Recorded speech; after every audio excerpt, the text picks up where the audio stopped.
Od bura machon ma nyatike Edick Anyanga kawuono ne ochop e nyim doho ma Migori kod keth mar temo kao oko ngima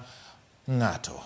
Jang'ad bura Johnston Munguti owe Anyanga kod rambun mar siling $1,000,000 kata omenda maching maromo siling 300,000. Winjo bura no chor nyime nyaka tarik 25 mar dwe manyien. Itude kod goyo bunde Justice Uchieng tarik 24 mar dweni e chiro ma Luanda. Anyanga en jalo ma laro kom kar chung od bura no manyatike. Kakoro gie sani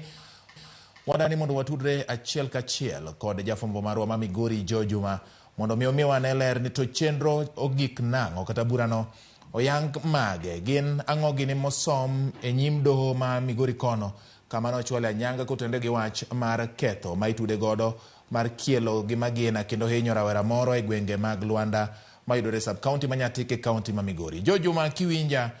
ng'ise nyikwa Ramogi ni to weche mag meko mar Anyanga ochopo kanya. Chenro mage modhi nyime kata owach ang'o e od yalo bura kata doho ma Migori e kinde mano chwal jalar kom od bura manyatike no e doho no. Jojuma.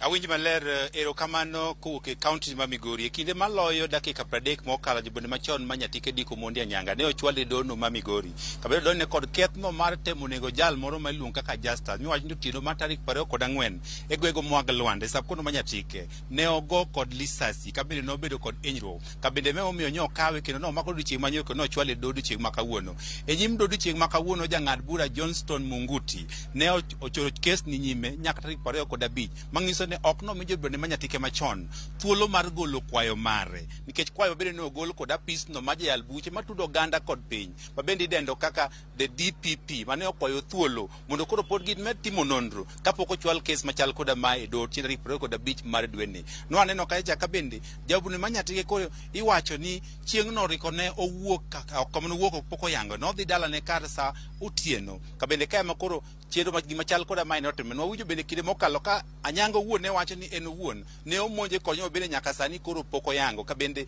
ma koro en keso bende koro wadhi winje doho ne to en adieri no omonje kod nyo bende poko yange omiyo notiyo kod lisasi mane nitiere godo e go achiel kuomgi kabende no winjo kata ka jatendo bila e kaunti ma Migori ma Kwanjala ne wacho ne kes machal koda ma koro ging'iye e yono mar siasa kani neno kinde mokalo ka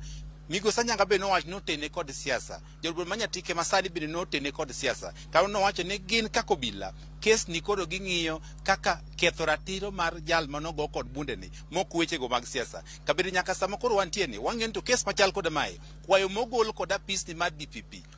E kinde manda ndalo jumbe adek ma bende koro gi kwayo ni. Bende idhi chwal kes machal koda ma e doho to doho kosechwal e doho okang' mano bende koro idhi kaw kod doho kabende nyaka sama wuoyi ni koro doni ne ochiwo chik ni mondo koro ogol Migosi Anyanga kod omenda no maching maromo gana 300 kata bond maromo $1,000,000 kabende poni koro odhi ocholo mai to mang'iso dhi bedo kod thuolo podhi nyime kod weche mopogore opogore gima bende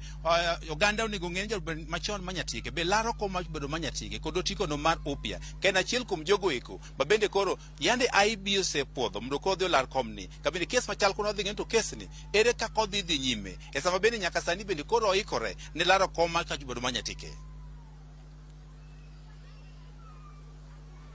Erokamano nya Jojuma ok ang'eyo ni nyaka gie sani diponi nitiere kata mana jomoko ma apisi mar ja tim nonro kata jamin buche melo piny owacho ODPP owuoye kotende gi ikruok margi ne chwalo bura ni Anyanga tarik 25 mar dwe manyien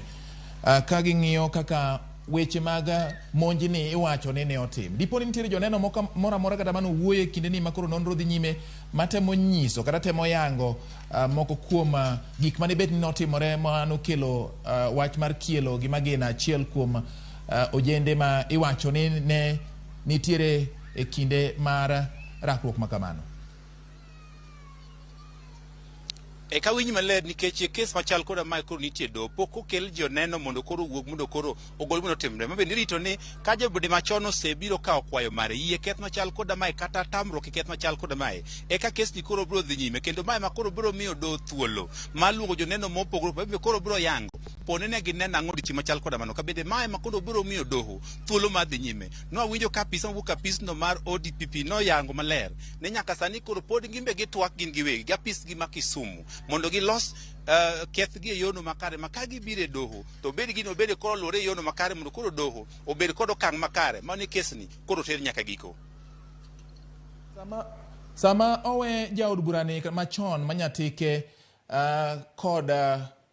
rambun maromo siling 1,300 kata $1,000,000 ma bende iwacho ni owinjo bed ni ochiwo. Nyiswa ni to wach mar bunde mare ma bende nchon sayangore ni omae diponi en achiel kuom gigo mowach ni dhi duok ni koso gin gik ma pod nitiere lweto obila kaluwore koda weche ma wiye ma yude doho e kinde mane ochopo e nyim doho.